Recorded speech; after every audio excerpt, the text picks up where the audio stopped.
주일 하나님의 귀한 말씀은 데살로니가전서 5장 1절에서 11절이고요. 오늘 말씀의 제목은 재림 준비를 어떻게 할까라고 하는 말씀의 제목입니다. 여러분 앞뒤 좌우로 서로 사랑합니다, 축복합니다, 칭찬합니다. 사랑합니다. 축복합니다. 목사님. 사랑합니다. 그리고 축복합니다. 많은 사람들은 갈등하고 때로는 여러 가지 고민을 하고 살아갑니다. 그 가운데 하나가 많은 사람이 세상의 종말에 대해서 관심을 갖고 있습니다. 그런 면에서 우리가 이 종말을 어떻게 참 준비하면 좋을까? 그리스도인으로서 또 그리스도인이 아니랄지라도 우리가 이 종말을 다 준비를 해야 되는데 어떻게 하면 좋을까? 하는 것들을 한번 생각해 보고 또 이를 통해서 인생의 또 하나의 정답을 이렇게 찾고 돌아가는 그런 시간이 되었으면 참 좋겠습니다. 우리가 종말을 어떻게 준비해야 되는가라고 하는 부분에서 첫 번째로 언제든지 주님을 맞이할 준비를 해야 한다라고 하는 것입니다. 다시 말하면 언제든지 우리를 보내신 창조주 하나님 앞에 서야 한다라고 하는 사실. 그래서 끝이 아니라 돌아간다라고 말을 하죠. 왔던 곳으로 돌아가는 거죠. 하나님이 보내주셔서 왔고 우리는 하나님 앞으로 돌아가서 하나님을 배워야 한다라고 하는 거죠. 우리는 왔기 때문에 우리가 또 돌아갈 곳을 언제나 준비해야 합니다. 시대가 종말로 치닫기 때문에도 우리가 준비를 해야 되지만 오늘 개인의 종말은 또한 피할 수 없기 때문에 시대의 종말, 세상의 종말은 우리 세대에 오지 않을 수 있다라고 하는 생각 때문에 피할 수 있을 줄 모르겠습니다. 그러나 개인의 종말은 피할 수 없기 때문에 우리는 언제나 주님을 맞이해야 될 준비를 해야 한다는 것입니다. 두 번째는 그것이 언제 올지 모르기 때문에 우리가 종말을 준비해야 합니다. 태어나자마자 큰 어려움을 겪고 오늘 종말을 맞이하는 어린아이가 있는가 하면 우리가 백세수를 하고 그 이상으로 하나님 앞에 신실하게 살다가 또 주님을 맞이할 경우도 있다라고 하는 거죠. 언제 올 줄 모르는 우리의 인생의 마지막이 있기 때문에 우리가 오늘 언제나 주님을 맞이할 준비를 해야 한다라고 하는 거죠. 오늘 성경의 본문에 이렇게 말씀하고 있습니다. 우리 1절, 2절 말씀 같이 한번 보겠습니다. 시작. 형제들아, 때와 시기에 관하여는 너희에게 쓸 것이 없으면 주의 날이 밤에 도둑같이 이를 줄을 너희 자신이 자세히 알기 때문이다. 오늘 데살로니가 교회 교인들은 오늘 재림의 사건에 대해서 너무나 잘 알고 있는 것 같아요. 그리고 거기에 너무나 많이 지금 집중하고 있는 것 같아요. 예수님께서 내가 올라간 것을 너희 다시 보겠다라고 이야기하니까 아마 말세의 지말이 그때가 가장 급박한 말세의 지말이 아니었겠는가. 왜냐하면 자기가 죽기 전에 예수님 다시 오실 거니까 아마 마지막 때를 아마 급히 생각을 했던 것 같습니다. 그런데 오늘 주의 날이 밤에 도둑같이 이를 줄이라고 이야기했습니다. 그냥 어떤 시간을 정해두고 오는 것이 아니라 밤에 도둑같이, 더 자세히 말하면 생각하기 전에 오늘 예견할 수 없을 때에 그렇게 온다라고 하는 거죠. 언젠가 한 지인이 이렇게 말하는 걸 들었습니다. 아이들을 바라보면서 사랑하는 부모님은 정말 아이를 참 사랑하는 것 같아요. 어떻게 그래 24시간 아이를 그렇게 잘 돌보고 잘 지키십니까? 참 그 부모가 그걸 참 잘했던가 봐요. 그런데 부모님이 이 아이를 다 지키는 것 같죠. 근데 지키지 못할 때가 있어요. 첫 번째, 어머님이 잠들 때에 이 아이를 지킬 수가 없어요.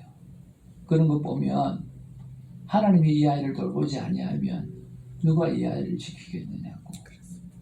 하나님이 돌보았기 때문에 이 아이가 이렇게 건강하게 잘 자랄 수 있다라고 하는 그런 감사가 삶 가운데 있었으면 좋겠다라고 고백하는 것을 보았습니다.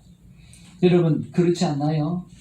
정말 1부터 10까지 우리가 자식을 잘 돌보는 부모들이 많이 있어요. 극성을 떠는 부모들도 많이 있어요. 아무리 극성을 떨어도 자기가 자는 시간만큼은 아이를 돌볼 수 없다라고 하는 거죠. 그런 면에서 우리 주님은 언제 올지 모르시고요. 또 갑자기 우리에게 오실지 모르고 그렇기 때문에 우리 날마다 기어 있어야 되는 그 삶의 자세가 참 중요하다고 생각이 듭니다. 두 번째는 뭐냐고 하면 우리는 빛의 자녀임을 우리가 잊지 말아야 합니다. 우리 빛의 자녀라고 하는 사실을 잊지 말아야 합니다. 신분이 변경되어졌다라고 하는 거죠. 여러분 우리는 천국 백성의 소속이에요. 우리 신분이 완전히 변경되어졌어요. 그래서 예수님 다시 오는 것은 우리에게는 더 이상 심판이 아니라 하나님께서 우리에게 주실 상을 주실 바로 그런 날이 바로 주님의 재림의 날이에요. 그래서 오늘 낮에 해와 같이 준비를 하고 빛의 자녀들처럼 준비해라고 오늘 성경은 말하고 있다라고 하는 거예요. 너희는 다 빛의 아들이요 낮의 아들이라. 우리가 밤이나 어둠에 속하지 아니했다. 그래서 예수님의 재림이나 우리의 인생의 마감이나 이 모든 부분들에 있어서 뭐예요? 우리는 빛의 자녀이기 때문에 낮의 아들이기 때문에 심판의 개념이 아니라 상급의 개념으로 우리가 본다라고 하는 것은 굉장히 중요하다라고 하는 거예요. 그래서 우리는 다른 이들과 같이 뭐하지 말고 자지 말고 오직 깨어 정신을 차릴지라 그렇게 말씀하고 있습니다. 우리가 낮에 속했다라고 이야기하는 거죠. 여러분 우리가 신분이 변경되어졌기 때문에 오늘 거룩한 신분을 유지하기 위해서 우리는 날마다 깨어 있어야 되고 변경되어지는 신분을 통해서 우리는 좀 더 기쁨으로 마라나타 주 예수여 어서 오시옵소서라고 우리가 구할 수 있다라고 하는 거죠. 얼마 전에 아내하고 탈주라고 하는 영화를 봤어요.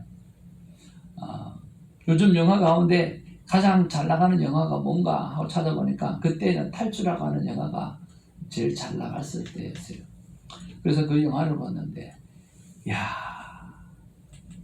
대한민국 국민이 되기 위해서 끝없이 계획하고 끝없이 작전을 짜고 그러면서 희생당하자는 사람들 보게 되어지고 이 자유라고 하는 자유 대한민국이 어떤 나라인가는 모르겠지만 자유가 있다라고 하는 그 하나만 생각하기 위해서 탈주하려고 하는 그 발버둥치는 모습들이 너무나 처참하더라고요. 근데 그를 끝까지 잡아서 오늘 죽이려고 하고 그 다음에 탈주를 못하도록 방해하는 동네 형이 있었어요. 그 동네 형이 고위 간부가 되었던 거예요. 그 동네 형은 정말 좋은 가정에서 태어나서 북한의 좋은 가정에 태어나서 유럽에 유학까지 가서 피아노를 전공하고 또 우리 목사님처럼 노래도 잘하고 자유의 맛을 본 사람이에요. 자유의 맛을 보고 돌아와서 그가 책을 한 권 동네 동생에게 주는 거예요. 그런데 동네 동생은 그 책을 보고 자유를 꿈꾸기 시작하는 거예요. 그런데 이 동네 형은 그 자유를 만끽하고 돌아와서 이 자유를 누릴 수 없는 상황에 대해서 오늘 자기의 꿈을 버리고 오늘 그 책을 선물을 하는 거죠. 그래서 그 동생을 향해서는 끝까지 벗어날 수 없다라고 하는 거. 그래서 끝까지 붙잡으려고 하고 또 이 동생은 자유를 향해서 끝까지 나가려고 하는 그런 상황들 속에서 그게 이어지는데 되게 영화가 재밌고 잘 만들어졌더라고요. 근데 맨 마지막에 자유의 분계선 앞에 DMZ를 지나서 자유의 분계선 앞까지 형이 쫓아오는데 마지막에 그 형이 쏜 총에 맞아가지고 거의 죽은 줄 알았는데 다시 살아나가지고 그 붕괴선점을 향해서 나가거든요. 형은 마지막까지 고위 가문으로서 죽일 수 있었어요. 그런데 그 붕괴선에 터치하는 그 순간에 그 형이 돌아가더라고. 안 죽이고요. 그리고 자유를 향해서 그 사람도 같이 갈 수 있었어요. 근데 같이 안 가고 돌아 나오더라. 그만큼 신분이 변경이 되어지니까 오늘 DMZ의 그 붕괴선에 터치를 하게 되어지니까 한국 군대가 와서 그 사람을 보호하고 한국인으로 살아갈 수 있는 보호받는 사람이 될 수 있었다고 하는 거죠. 중국에도 수많은 탈북 동포들이 있어요. 근데 탈북 동포들이 가장 두려워하는 게 뭐냐고 하면 잡히면 또 어디로 가게 돼요? 북송하게 되어지는 거죠. 왜? 북한 사람이니까. 그래서 탈북해서 끊임없이 잡히지 않아야 돼요. 잡히지 않고 한국으로 들어와야 되고 한국에 와서 한국 백성, 한국 주민이 되어지기 시작하면 그때는 북한을 가든 어디를 가든 같이 전혀 두려워할 필요가 없다는 거죠. 왜? 한국 신분이고 한국 정부만이 이 사람을 테이크할 수 있기 때문에 그런 거죠. 그런 면에서 우리는 이미 하나님의 백성으로 변화받은 신분이 변경된 사람이에요. 신분이 변경되어졌기 때문에 우리가 지난날의 삶의 모습이 남아있다 할지라도 여러분 걱정하지 말아야 되는 거죠. 왜? 우리는 한국 사람인 것처럼 이미 대한민국 백성이 되어져서 자유를 누리는 사람이 되어진 것처럼 우리는 천국 백성이 되어서 천국 나라의 백성에서 하나님의 통치를 받는 그런 사람으로 살아갈 수 있기 때문이에요. 그래서 우리는 하나님에 의해서 다스림을 받는 존재이지 세상에 의해서 다스림을 받는 존재가 이미 아니라고 하는 것이에요. 여러분, 그런 면에서 우리의 신분은 하나님의 나라의 시민권자로 변화되어져 있습니다. 세상의 모습이 아직 있을 수는 있지만 우리는 천국의 백성입니다. 그런데 여러분, 천국 백성의 공통점이 뭔 줄 아십니까? 한번 따라하시죠.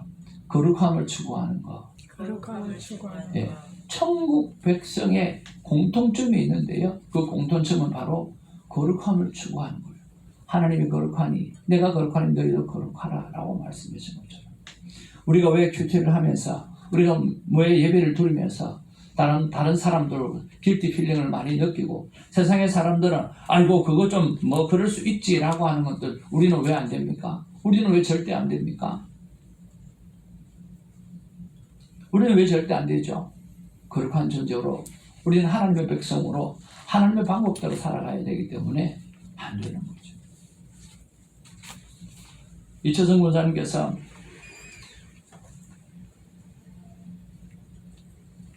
다른 사람은 3일 만에 잘도 돌아다니던데 자기는 안 된다는 거예요. 왜? 집안에 상전이 있어가지고. 그 집안에 상전이 누구예요? 따님이 그러는 거예요. 보건소에서 10일 격리해야 된다고. 우리 그리스도인은 법을 지켜야 된다고.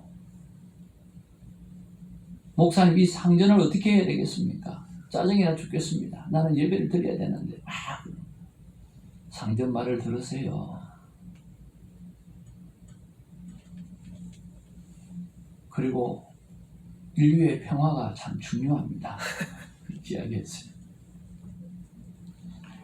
그래서 속이 타서 있지만은 보건소에서 걸리면 10일 지키라고 했으니까 지켜야 된다.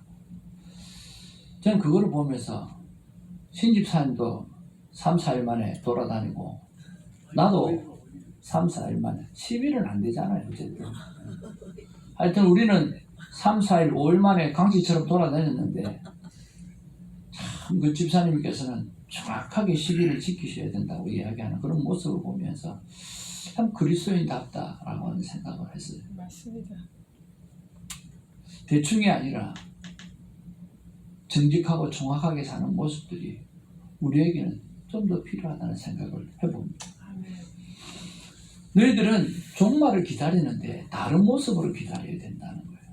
다른 사람은 심판받고 겁나고 그리고 지옥에 갈까봐 우리는 낯의 자들, 우리는 빛의 아들이라고 하는 거예요. 그래서 이 종말을 마라나다 주 예수의 어서 오시옵소서라고 하는 기쁨의 마음을 가지고 기다리는 우리가 되어서야 된다라고 하는 거죠. 그런 면에서 우리 끝없이 거룩함을 추구함으로 말미암아 하나님 앞에서 변화된 신분인으로서 마지막 때를 잘 준비하는 믿음의 사람 되기를 주님으로 축복을 드립니다. 그래서 믿지 않는 사람들이 우리 모습을 보면서 야, 세상에 종말이 온다는데 너는 뭐가 그리 기쁘냐라고 이야기할 때 우리는 기뻐할 수밖에 없는 이미 천국 백성이다라고 하는 것을 이야기할 수 있는 우리가 되기를 바랍니다. 세 번째는 뭐냐고 하면 믿음의 사람들과 서로 격려하고 세우면서 준비를 해야 된다라고 하는 거죠. 잘 지내야 됩니다. 여러분, 잘 지내는 방법은 여러분 뭐 여러 가지가 있겠지만 성령 안에서입니다. 성령 충만함을 받으니까 어떻게 돼요? 성령으로 충만하게 되어지니까 오늘 사도행전의 1장에 보면 모든 소유를 나누어 가면서 서로 행복하게 지내고 있잖아요. 서로의 필요가 뭔지를 생각하고 살고 있잖아요. 내 생각에 나의 필요를 위해서 도와달라가 아니라 머릿속에 다른 사람이 뭐가 필요한지 그것만 생각하고 살아가고 있잖아요. 그것이 바로 생명대화법이잖아요. 그 사람을 살릴 수 있는 방법이 뭔지 그것만 생각하잖아요. 그것만 생각하다 보니까 어떻게 관계가 좋은 관계, 아름다운 관계밖에 형성되지 않는다라고 하는 거죠. 우리 믿음 안에서 서로 사랑하면서 살아갔으면 좋겠습니다. 그리고 성령 충만한 그런 마음으로 살아가기 바라고 어떻게 하든지 저 영혼을 살릴 수 있는 방법이 뭘까를 생각하고 살아가는 우리가 되기를 주님으로 축복을 드립니다. 우리는 다른 소속 사람이니까 저는 그렇다고 믿습니다. 오늘 9절 말씀해 보니까 오직 우리 주 예수 그리스도로 말미암아 구원을 받게 하려 합니다. 구원받게 하기 위해서 우리는 서로 격려하고 아름다운 공동체를 형성해 가야 됩니다. 11절 말씀해 보니까 그러므로 피차 권면하고 서로 덕을 세우기를 너희가 하는 것 같이 하라. 지금 데살로니가 교인들의 모습을 보면서 너희는 믿음에 대한 대가가 역사가 있었고 그리고 사랑에 대해서 수고가 있었고 그리고 소망에 대한 인내가 있다고 분명히 이야기하면서 바울은 칭찬하고 있거든요. 그런 것처럼 지금처럼만 하면 참 좋겠다라고 이야기하고 있다라고 하는 거예요. 사랑하는 성도 여러분, 우리가 하나님 앞에서 우리가 성령 안에서 그리고 생명대화법으로 믿음의 식구들과 정말 재미나게 잘 지내고 서로 격려하면서 세워가면서 우리가 마지막 때를 준비하는 우리가 되기를 주님의 이름으로 축복을 드립니다. 만약 우리가 하나님에 대한 믿음으로 우리의 삶을 소유가 아니고 선물이라고 생각한다고 하면 그 선물을 주시는 하나님 앞에 다시 돌아가는 것은 큰 기쁨이겠죠. 사람들은 죽음을 참 두려워합니다. 근데 우리는 소유라고 생각하지 않고 선물이라고 생각한다고 하면 그 선물을 주신 하나님께 돌아가는 것은 참으로 기쁘고 아름다운 소식이라고 생각을 합니다. 한 시한부 판정을 받았던 목사님께서 딸이 신유의 은혜를 구하며 간절히 기도하는 그 맏딸을 향해서 그런 기도를 하지 말라고 말을 했다라고 합니다. 그러면서 이렇게 이야기했습니다. 사람들이 중병에 걸리면 그 병을 낫게 해달라고 기도한다. 그런 기도는 나쁜 것은 아니다. 그러나 나의 경우는 아니다. 내 나이를 생각해 보아라. 살 만큼 살았고 자녀들을 키우면서 아버지로서 책임도 다했다. 또 목사로서도 더는 내가 할 일이 없다.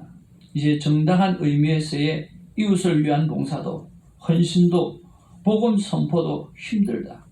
그렇다면 무엇 때문에 내가 더 살게 해달라고 기도해야 하는가? 오늘날 많은 사람이 암으로 고통을 겪으며 죽어가는데 다만 거기서 벗어나게 해달라고 비는 게 과연 옳은 기도이겠는가? 나는 그저 고통 속에 있는 많은 환자와 영적으로 연대하면서 죽음을 맞이하고 싶다. 나는 그저 고통 속에 있는 많은 환자와 영적으로 연대하면서 죽음을 맞이하고 싶다. 그렇게 말을 했다고 합니다. 이런 모습이야말로 죽음을 맞이하는 신앙인의 자세이어야 되지 않겠나 생각하고 이런 모습이야말로 마지막 때를 준비하는 우리들의 삶의 모습이어야 되지 않겠는가 생각을 합니다. 김동원 목사님이 암에 걸렸을 때 제일 먼저 생각한 것은 Why me? 왜 나에게? 였습니다. 왜 나에게 이 병을 주십니까? 그 암 판정을 받고 본인이 얼마나 놀랐겠어요? 얼마나 속상했겠어요? 하나님을 만나서 원망하는 거죠. 하나님 앞에 늘 기도하는데 하나님 왜 뭐 때문입니까? 내가 기도하니까 하나님이 이렇게 말씀하시더라고요. 한번 따라합시다. 왜 너는 안 되니? 너는 안 되니. 다른 사람은 암은 걸려도 되고 너는 왜 암에 걸리면 안 되니? 왜 너는 안 되니라고 이야기하더라고요. 왜 너는 안 되냐고. 왜 너는 안 되냐고. 누구든 할 수 있는 일이고 누구든 될 수 있는 거예요. 왜 와이미라고 이야기하냐? 진짜 와이미라고 이야기할 사람은 나다. 왜 너는 안 되냐는 거예요. 그러면서 지금 정말 왕성하게 제2의 인생을 사역을 즐기면서 또 새벽을 깨우면서 그렇게 왕성하게 활동하는 모습을 보면서 이것이 우리가 하나님 앞에서 마지막 때를 준비해야 될 삶의 자세가 아닌가 하는 생각들을 해봅니다. 하나님의 오늘 우리에게 주시는 하나님의 마음입니다. 같이 한번 읽겠습니다. 시작. 내일이야 미래가 오늘의 삶에 달려있듯이 종말은 내일이 아니라 오늘이라. 오늘의 삶에 집중하라. 아멘. 여러분 내일이라고 하는 미래가 오늘 내가 삶을 어떻게 사는가에 달려있잖아요. 종말이 그래서 내일이 아니라 바로 오늘이라는 거예요. 그래서 하나님은 이 오늘 어떻게 하나님의 백성으로 하나님의 백성답게 하나님의 자녀들과 친하게 행복하게 지나면서 날마다 끼어서 잘 준비하는 자가 되라고 말씀해 주십니다. 마지막 때를 우리 함께 재미나게 놀면서 주님의 사랑 많이 전하면서 잘 준비하는 우리가 되기를 주님의 이름으로 축복을 드립니다. 기도하겠습니다. 아버지 하나님 고맙고 감사합니다. 마지막이라는 이야기가 우리에게 무겁게 들려지는 이유는 우리 안에 있는 죄책감 때문이겠죠. 그러나 마지막이라고 하는 것이 하나님께서 나에게 주신 선물의 기간이 다 되어 그 선물을 주시는 하나님께 돌아가는 시간이라고 한다고 하면 참 기쁨이 되겠지요. 아버지 하나님, 그 기쁨으로 선물을 주신 내 인생에 80이라고 하는 선물을 주시고 90이라고 하는 선물을 주시고 100세라고 하는 선물을 주시고 120세라고 하는 선물을 주신 그 선물을 주신 하나님 앞에 다시 돌아가서 그 품에 기쁨으로 안기기를 원하는 마라나타 주 예수여 어서 오시옵소서라고 기대하며 고대하며 살아갈 수 있는 우리가 되게 하여 주옵소서. 결코 죽음이 무서운 게 아니라 참으로 고맙고 감사한 일이 될 수 있도록 주님 도와 주옵소서. 감사드리옵고 우리 구주 예수의 이름으로 기도하옵나이다. 아멘. 하나님 앞에 귀한 찬양과 예물을 올려드립니다.